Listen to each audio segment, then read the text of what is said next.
I was asked to present a little bit about how to fill out the vehicle inspection and usage form.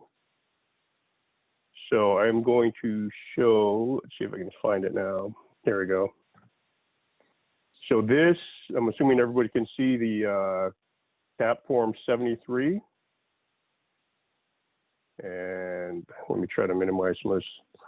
So I'm going to start kind of overall. The reason we have to fill this out is because this is what justifies us getting the vehicles we have and or keeping what we've got. If we want more vehicles, we have to show that we're actually using the vehicles via this form. So the top right of this form is pretty self-explanatory. Fill in the month and day, the end of month odometer reading. A lot of this other stuff should be pre-filled, hopefully by your squadron transportation officer. For the seniors, since only seniors are allowed to drive the vehicles, every time you get in the vehicle, you should make sure that you have or check for all of these items. Stuff like the registration and proof of insurance should be in the van in case you get into a mishap or get pulled over by the police. You need to be able to show that, obviously. Because we have not been using the vehicles, again, a reminder for the seniors, pay extra close attention to some of these checks. We've been having low tire pressure, dead batteries, things along those lines. And the other typical problem with vehicles that sit for a long time is you start to get critters, particularly mice, trying to nest inside the vehicle or inside the engine compartment. So especially if your vehicle has not been used recently, make sure you do an extra thorough inspection to make sure there's no signs of pest in your vehicle. Over on the left side of the form, this is where a lot of folks get kind of confused. If you look at the number of times used, it goes 1 to 26. So in other words, it does not match up with the days of the month. Basically, you just fill this in, line 1, line 2, and you just go sequentially through. What we should see for every single vehicle is generally about 3 vehicle usage or use data per month at least.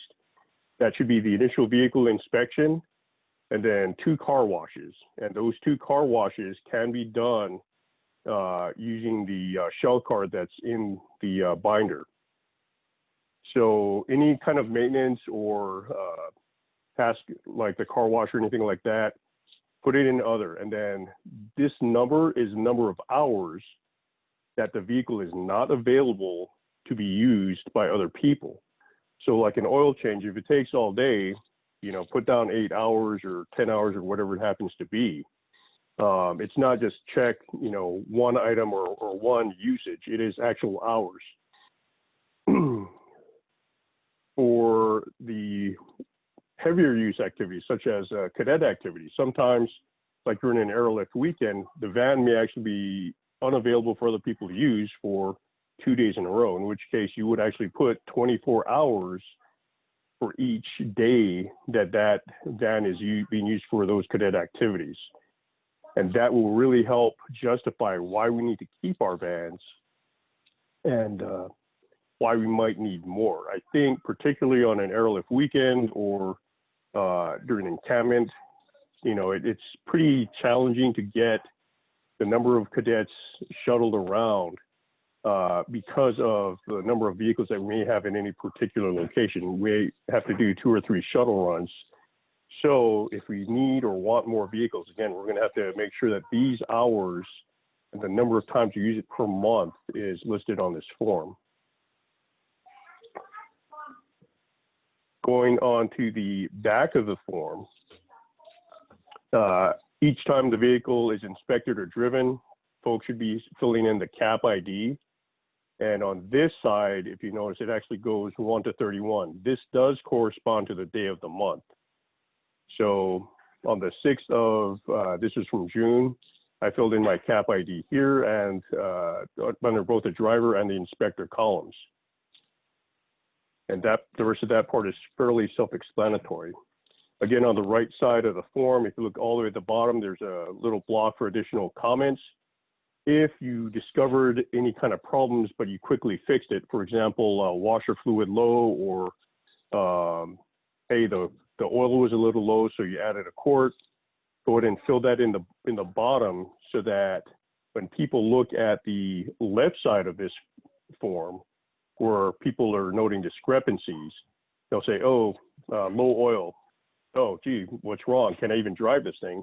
But if they look at the bottom right, they say, okay, somebody took care of it. And when you do the vehicle inspection, you should see that the vehicle has enough oil to operate in the first place.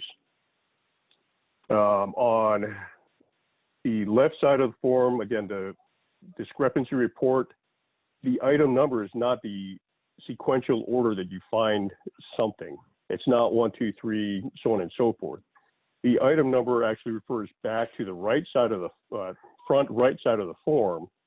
So, for example, item 19, tire pressure, to be filled in there. Hey, tire pressure low is down at 40 psi. Especially for the vans. The problem that I've been noticing with the vans at Wing are because I don't know if it's because they're higher tire pressures. They're generally 80 psi, 80 pounds per square inch.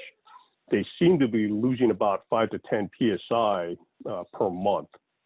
At some point, it does get to be a little dangerous, because if you have low tire pressure, the tire can separate from the rim. You can have a blowout. You can have an accident. You will definitely incur additional tire wear, and so we'll have to buy tires much more quickly or more frequently. So keep an eye on that. And that is about it on the Form 73. Does anyone have any questions? Should car washes be done/paid for at commercial car wash locations rather than CAP members washing vehicles? Yes, we do have authorization to use the CAP shell card to take it to a commercial car wash facility up to twice per month. The primary reason for this is because we have a very high humidity, high salt air content around here. So our vans will rust out a lot faster, especially since I'm assuming most of the vans are sitting out in the sun as well. So go ahead and take them to a commercial car wash, unless of course you guys want to wash them by hand as a squadron activity, but you are authorized up to 2 car washes per month at a commercial car wash. I do have a list of car washes for each of the islands. I'll be sending that out to the logistics and transportation officers. Big thing to watch out for that I found here on Oahu is some of the car washes will not accept our vans because our vans are too tall. There are a bunch of car washes where the clearance is too low. Basically, you'll scrape the top of the van on the rollers in the car wash. There is no oil in the vans as far as I'm aware. I'm not sure what each squadron's particular policy is as far as keeping oil at their squadron location. I know out at Wheeler, we do have like a couple of quarts of oil in the hangar, but that's also where we keep our van. So for each squadron, you're going to have to find out specifically from your transportation officer on where that oil is.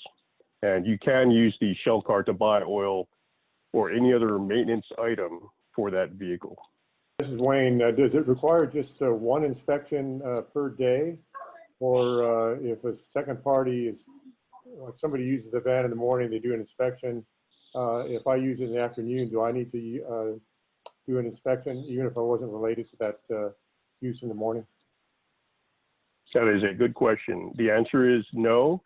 You only need a vehicle inspection for the first use of the day. If that first activity happened to be a little high risk or something like you're driving on a dirt road, it may be worthwhile to do a second inspection to make sure nothing damaged the underside of the vehicle. But generally speaking, if you're just sticking to roads, it's just that first inspection of the day that's required. Thank you. This is Wayne. Does it require just one inspection per day? Or if a second party is, like somebody uses the van in the morning, they do an inspection. If I use it in the afternoon, do I need to do an inspection even if I wasn't related to that use in the morning? That is a good question. The answer is no. You only need a vehicle inspection for the first use of the day. If that first activity happened to be a little high risk or something like you're driving on a dirt road, it may be worthwhile to do a second inspection to make sure nothing damaged the underside of the vehicle. But generally speaking, if you're just sticking to roads, it's just that first inspection of the day that's required. Thank you. Denton is asking if there's any additional training to operate the vans. There is no additional training to operate the vans. However, you do have to provide a copy of your driver's license and also your driver's history for, I can't remember if it's 2 years or something along those lines. Basically, the rules or the regs say that if you have a history of speeding, reckless driving, DUIs, or anything along those lines, you are not authorized to drive a CAP vehicle. So that's part of the screening process. What I do not know for this wing is if we are responsible for paying for that driver history report on our own, or is that something that Chantal is nodding? Yes, we have to pay for it on our own. Yes, the Okay. individual member goes to the courthouse and obtains their own driver's abstract. And the cost is, I think it cost me $10. And so that driver's license, once the review is done and the orientation to CAP driving is completed and you're issued a CAP driver's license, it is good for and expires, I believe, with your license. So when you renew your license, you also have to renew the CAP driver's license. So, Correct. And one thing along those lines, there is nothing in the CAP in e-services that will notify you that, oh, by the way, your CAP driver's license is going invalid. So it may not, your driver's license may expire and you get it renewed, but you're not going to get a notification that you have to resubmit your documents for CAP. The other thing I should go back and clean up is, as far as the additional training goes, if you are part of a ground team or UDF team, one of the tasks for those two teams is to do a vehicle inspection. So when the instructor does that portion of the training, they should show you how to fill out the Form 73 and also how to do the vehicle inspection. So there is a little bit of additional training, and you can generally get with me or any of the other ground team or UDF team members to show you how to do it. is there any way to bypass that? Because like I have a government driver's license that has a DV van equivalence, or is just CAP separate even though it's a government? Are you saying for the training? Well, anything if it has any accreditations, because I've been trained in the Air Force to drive those vans on the airfield, and we fill out a similar form, the DD form 1800, which is pretty much the same. Right, Hey, right. Stacy, can I interject for a second? Go ahead. All right, this is just because I just did the CAP driver's license like 3 months ago. So what you need to do, I'm in Hawaii, but my license is in Virginia. So I had to get a Virginia driver's license abstract. And so it goes for the life of your license. So if you need to renew it, it doesn't matter. It goes to whenever that license and that abstract ends. And you got to renew it. And also to answer your question about the military, I'm an MP. I have my flight line driver's license and all that stuff. It does not apply to CAP, unfortunately. Even though we're total force, it does not apply. That's all I have. So back to you, Stace. Stacy, Thanks, Roy. I have a couple of comments. Go ahead, Wally. Yeah, number one, on the 15-passenger van, there is a directive out on that.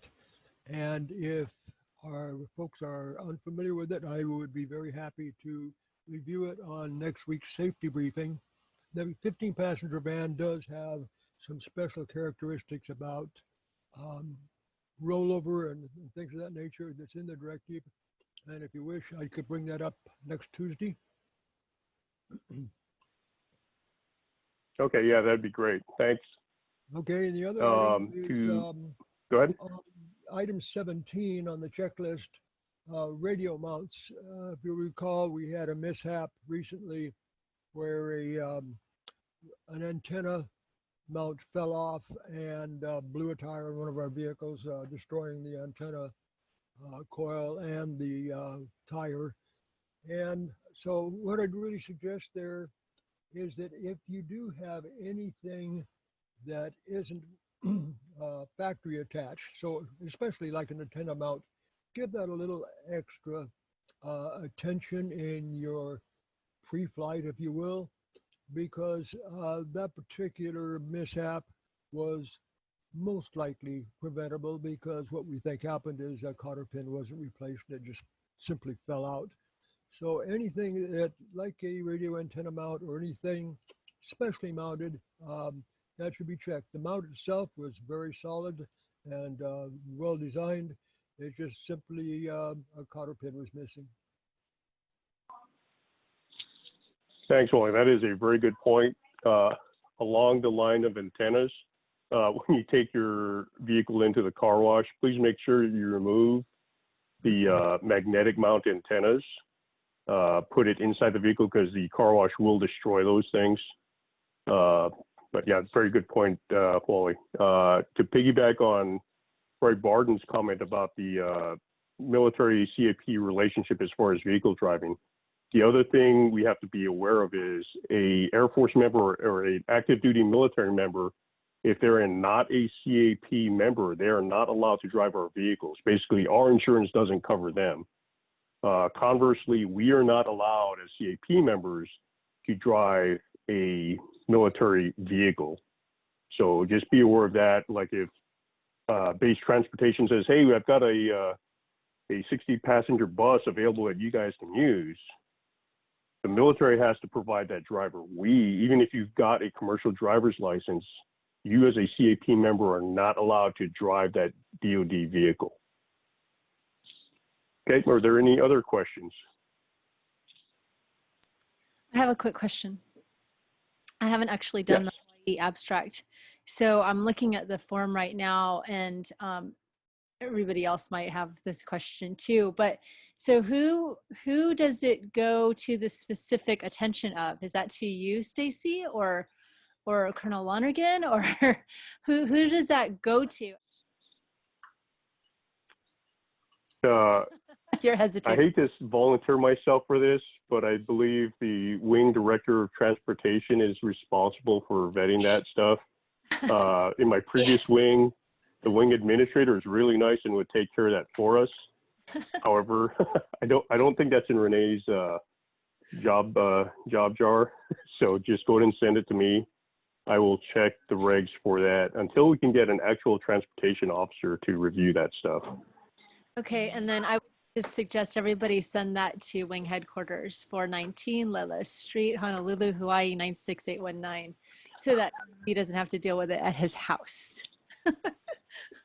Oh, yeah. Well, you guys could email or, mail it or email, either way, depending on what each individual state requires for those of you that have out-of-state driver's licenses. Yes, we definitely could use a wing transportation officer to get some of this van items off of Stacy's plate for sure. He would very much appreciate it. All right. Hey, are there any other questions? Yeah, thank you, Stacy.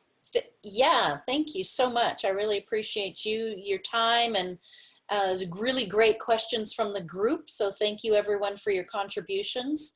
I really appreciate when it's engaging and we can all learn something. So I appreciate you and your time. Have a great night.